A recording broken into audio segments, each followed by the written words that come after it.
नमस्कार, जय श्री राधे। स्वागत है आपका अपने YouTube चैनल निकुंजम पर। आज हम कुछ ऐसे प्रश्नों के ऊपर बात करेंगे जो किसी भी ऐसे इंसान के दिमाग में ज़रूर आते हैं जो अपनी स्पिरिचुअल लाइफ में आगे बढ़ना चाहते हैं या आध्यात्मिक मार्ग में प्रवेश करना चाहते हैं। और आपको जानकर हैरानी होगी कि आधे से ज़्यादा लोग तो पूरी जानकारी नहीं होने के कारण, नॉलेज नहीं होने के कारण स्टार्टिंग में ही गिव अप कर लेते हैं, क्योंकि उन्हें सही गाइडेंस और एसोसिएशन नहीं होने के कारण काफ़ी सारे सवाल मन में आते हैं और सोच सोच करके ही कंफ्यूज हो जाते हैं। तो आज हम उन प्रश्नों के बारे में जानेंगे जो भक्ति में किसी भी बिगिनर्स के होते हैं।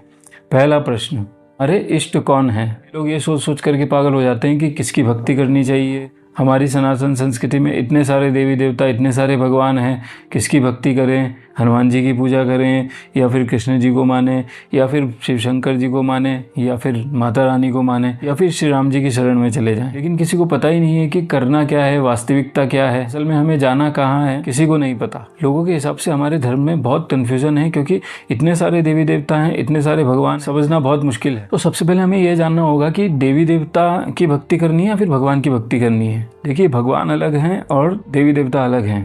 देवी देवता हम उन पावर्स को कह सकते हैं जैसे छोटे मोटे मंत्री संतरी होते हैं जिनके पास में अलग अलग डिपार्टमेंट्स होते हैं, जैसे जल देवता हो गए, वायु देवता हो गए, सूर्य देवता हो गए, नवग्रह हो गए। ये सब देवी देवताओं की श्रेणी में आते हैं, जो पहले हमारे जैसे ही थे, पहले हमारे जैसे इंसान थे जिन्हें मनुष्य शरीर मिला था, जिन्होंने ऐसे कर्म किए जो देव योनि में गए। भगवान सिर्फ एक है, परम सत्ता परम शक्ति भगवान है। जो भी देवी देवता हैं किसी न किसी जन्म में हमारे जैसे ही रहे होंगे, हमारे ही जैसा इंसानी स्वरूप उनको मिला होगा और मनुष्य जन्म में उन्होंने कुछ ऐसे कर्म किए होंगे जिससे कि उन्हें आज स्वर्ग के अंदर देवता का स्थान मिला है। लेकिन स्वर्ग या फिर स्वर्ग के देवी देवता हमारा विषय नहीं है। हमारा विषय परम सत्ता है, जो परम भगवान की भक्ति करने से ही हमें प्राप्त होगी। भक्ति का स्वरूप सबका अलग अलग हो सकता है। कोई सीताराम जी की उपासना करता है, कोई अकेले श्री राम जी की उपासना करता है, कोई श्री राधा रानी की उपासना करता है, श्री राधा कृष्ण के उगल स्वरूप की उपासना करता है, कोई ठाकुर जी के बाल स्वरूप की उपासना करता है, कोई द्वारकाधीश जी की उपासना करता है। तो सबका उपासना स्वरूप अलग अलग होता है, लेकिन सत्ता एक ही है। अपने इष्ट में परम सत्ता का भाव करके उनके प्रति प्रेम प्रकट करना ही भक्ति है। अब आप किसी से पूछने जाएं कि हमारा इष्ट कौन है जी, तो कोई नहीं बता सकता है कि आपका इष्ट कौन है। कि अंतरात्मा से ही आपको पता चलेगा कि आपका इष्ट कौन है। फिर किसी संत महापुरुष में ऐसी निष्ठा हो कि आप उनके पास जाएं, वो आपको इष्ट बताएं और आप अपने गुरुजी के वाक्यों को वेद वाक्य मान करके गुरुजी के द्वारा बताई गई उपासना और बताए गए इष्ट को ही अपना सब कुछ मान लेते हो। आपको अपने इष्ट पता चलेंगे या फिर खुद आप भक्ति में आगे बढ़ें, खुद आत्मचिंतन करें, तो भगवान स्वयं आपका मार्गदर्शन करेंगे कि आपका इष्ट कौन है। या तो गुरुजी बताते हैं कि आपके इष्ट कौन है, या फिर आपको नहीं पता है, गुरुजी नहीं है, तो आपको दिमाग नहीं लगाना है। ज़्यादा से ज़्यादा सत्संग करना है, हमारे धार्मिक ग्रंथों का स्वाध्याय करना है, आपको नाम जाप करना है और धर्म पूर्वक आचरण करना है। भगवान अपने आप मार्गदर्शन करेंगे, आपके समक्ष अपने स्वरूप को प्रकट करेंगे। हम आमतौर पर ये देख लेते हैं कि आजकल ट्रेंड में कौन चल रहा है, किस स्वरूप की भक्ति लोग बाग ज़्यादा कर रहे हैं, तो भेड़ चाल की तरह हम भी उन्हीं के साथ हो लेते हैं। ये सच्ची भक्ति नहीं है। अगर आपको जानना है कि आपके इष्ट कौन है, तो इसका सबसे अच्छा तरीका एक ये भी है कि आप हनुमान जी को अपना इष्ट मान लें। कि देखा गया है कि जो भी भक्ति में आता है सबसे पहले हनुमान जी के प्रति उसकी निष्ठा होती है। तो आप हनुमान जी को अपना इष्ट मान लें, हनुमान चालीसा करें, मंदिर जाएं, उनके दर्शन करें और उनसे प्रार्थना करें कि हे प्रभु, जिस प्रकार आपने श्री रामचंद्र जी की भक्ति करी, उसी प्रकार से आप भी प्रभु के वास्तविक स्वरूप को हमारे सामने प्रकट करें और हमारा मार्गदर्शन करें। जैसे कि हनुमान जी कृपा करके आपको अपने इष्ट बताएंगे और जहाँ जाना होगा अपने आप आपका मार्गदर्शन कर देंगे। हनुमान जी शिव जी के अवतार है। शिव जी भी परम वैष्णव कहे जाते हैं। श्री राधा वल्लभ लाल शिव जी के हृदय से प्रकट हुए। शिव जी और हनुमान जी की भक्ति करता है, ये उन्हें अपने आप ही ठाकुर जी की भक्ति में भेज देते हैं। एक प्रश्न लोगों का ये होता है कि कौन से संप्रदाय से दीक्षा ले, क्योंकि जैसे जैसे कलयुग आगे बढ़ रहा है लोगों के लिए भक्ति करना आसान होता जा रहा है। भगवान जो है अलग अलग नए रास्ते भक्तों के लिए खोल रहे हैं। वैसे ही ये संप्रदाय जो है वो भक्तों के लिए अलग अलग मार्ग हैं भक्ति करने के। तो लोग बाग सीधे ये पूछने लग जाते हैं कि हम कौन से संप्रदाय से दीक्षा लें। तो संप्रदाय निर्धारित नहीं, पहले तो अगर आपके इष्ट निर्धारित हो गए तो फिर संप्रदाय तो स्वतः ही निर्धारित हो जाएंगे। जैसे आपके युगल सरकार इष्ट हैं तो आप निम्बार्क संप्रदाय में जाएंगे, कि अगर ठाकुर जी बाल स्वरूप में हैं तो आप पुष्टि मार्ग में जाएंगे। तो उस प्रकार से अपने आप ही आपके इष्ट अगर निर्धारित हो गए तो संप्रदाय निर्धारित हो जाएगा। आपके लिए ये देखना कि हम कौन से संप्रदाय से दीक्षा लें, वो मेरे हिसाब से समय बर्बाद करना है।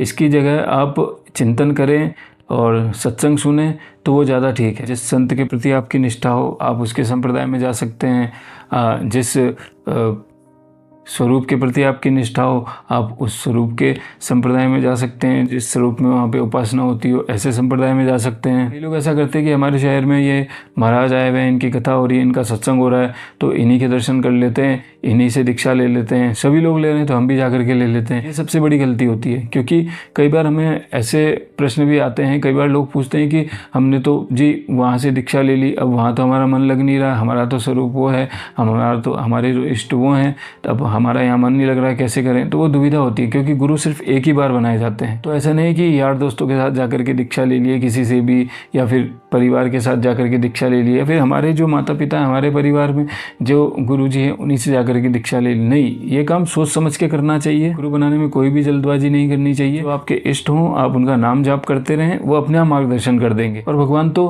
गीता जी के 18वें अध्याय के 66वें श्लोक में कहते हैं कि तुम सभी प्रकार के धर्मों का परित्याग करके मेरी शरण में आ जाओ, मैं तुम्हारा समस्त पापों से उद्धार कर दूंगा। तो भगवान ने तो इतनी छूट दे दी हमें, लेकिन फिर भी सैद्धांतिक रूप से भक्ति करना और किसी के गाइडेंस में रह करके आगे बढ़ना वो ज़्यादा अच्छा होता है। तो कोई संप्रदाय को हमें चुनना होता है तो उसके लिए जल्दबाजी ना करें, भगवान अपने आप मार्गदर्शन करेंगे। कोई ना कोई संत आपके जीवन में ऐसा आएगा जो आपका गुरु स्वरूप होगा, और उनसे फिर आप दीक्षा लेकर के अपने जीवन में अपने भक्ति मार्ग में आगे बढ़ सकते हैं। हमें ये ध्यान रखना है कि गुरु दीक्षा में कभी जल्दबाजी नहीं करनी है। एक लोगों का प्रश्न ये भी होता है कि हमारी जाति, हमारे कुल के आधार पर हमारा संप्रदाय कौन सा होगा। तो मुझे तो ये प्रश्न बिल्कुल बेवकूफ़ी भरा लगता है। देखते हैं कि कई लोगों के नाम के आगे सरनेम जो होता है वैष्णव लगा होता है, तो वो ऐसा कहते हैं कि हम ये ऐसे वैष्णव हैं तो हमारा संप्रदाय कौन सा होगा। तो वो वैष्णव वो वास्तविकता बात नहीं है। वो आपके पूर्वज जो लगाते आए हैं सरनेम वो भी आप लगा रहे हैं, लेकिन उसमें आप वैष्णव हो गए, ऐसा कुछ भी नहीं है। वैष्णव होना भक्ति मार्ग में चलना होता है। जिस संप्रदाय से हम जुड़े हैं उस संप्रदाय की उपासना पद्धति को अपनाना, जो भी संप्रदाय अनुगत नियम है उन नियमों की पालना करना वैष्णव धर्म है। किसी के सरनेम वैष्णव लगाए इसका मतलब वैष्णव नहीं हो गए। वैष्णव होता है कि हमारे इष्ट कौन है, हमारे इष्ट के आधार पर हमारे गुरुजी हैं, हमारे गुरुजी के आधार पर हम भक्ति कर रहे हैं, जैसा उन्होंने बताया वैसा हम कर रहे हैं, ये वैष्णवता है। और जात पात धर्म, ब्राह्मण, कोई कहे मैं ब्राह्मण हूँ, कोई कहे मैं क्षत्रिय हूँ, वैश्य हूँ, शूद्र हूँ, इन सब से ऊपर उठ करके वैष्णव धर्म है। वैष्णव कोई जाति विशेष नहीं है। कोई कहे जी मैं तो ब्राह्मण हूँ उच्च कुल का और ये शूद्र हैं, तो वो महावैष्णव अपराध माना जाएगा। कोई भी कितने भी उच्च कुल का ब्राह्मण हो तो उससे सात्विक वैष्णव श्रेष्ठ है। सद्गुरुदेव भगवान के द्वारा बताई गई उपासना की पालना करता है और भगवान की प्रेमा भक्ति करता है। अगले प्रश्न में लोगों की ये भ्रांति रहती है कि वैष्णविज्म में आना धर्म परिवर्तन है, कन्वर्जन। इसके लिए सीधी सीधी मैं बात बता दूं आपको कि जो भी वैष्णव बन रहे हैं इसका मतलब ये नहीं कि वो धर्म परिवर्तन कर रहे हैं या फिर कन्वर्जन कर रहे हैं। ये कन्वर्जन शब्द हमारे धर्म में इसलिए आया क्योंकि जो हमारी संस्कृति से प्रभावित होकर के दूसरे विदेशी लोग हैं जो भक्ति में आ रहे हैं, जो भगवान के सानिध्य में आ रहे हैं, जो भक्ति कर रहे हैं, हमारी संस्कृति को अपना रहे हैं, लोग ये सोच रहे हैं कि हमारे धर्म में आना कन्वर्जन हो गया। वैष्णव होता है उसके लिए जो पंच संस्कार होते हैं, जो गुरु परंपरा से जो संस्कार होते हैं कि ये संस्कार इस प्रोसेस को फॉलो करने के बाद में जो है आप वैष्णव हो जाओगे। वैष्णव बनने के लिए जो परंपरा से चली आ रही मान्यताएं होती है, जो गुरु परंपरा से चले आ रहे संस्कार होते हैं, सभी के लिए एक समान होते हैं। चाहे वो उच्च कुल का ब्राह्मण हो, चाहे शूद्र हो, चाहे क्षत्रिय हो, चाहे वैश्य हो, सभी के लिए एक समान होते हैं। यहाँ तक कि चाहे कोई सनातनी हो या फिर कोई मुस्लिम हो या फिर सिख हो या ईसाई हो, सभी के लिए एक ही प्रोसेस है। एक हिंदू जिस प्रकार से वैष्णव बनता है, नाम दीक्षा होती है, कंठी धारण कराते हैं, तिलक धारण कराते हैं और मंत्र दीक्षा होती है, इसी प्रकार से एक मुस्लिम भी अगर वैष्णव बनना चाहे तो उसके लिए भी यही प्रोसेस फॉलो किया जाएगा। मैं हिंदू हूँ, मेरी भी वैष्णवी दीक्षा हुई है, मेरा नाम पीयूष है।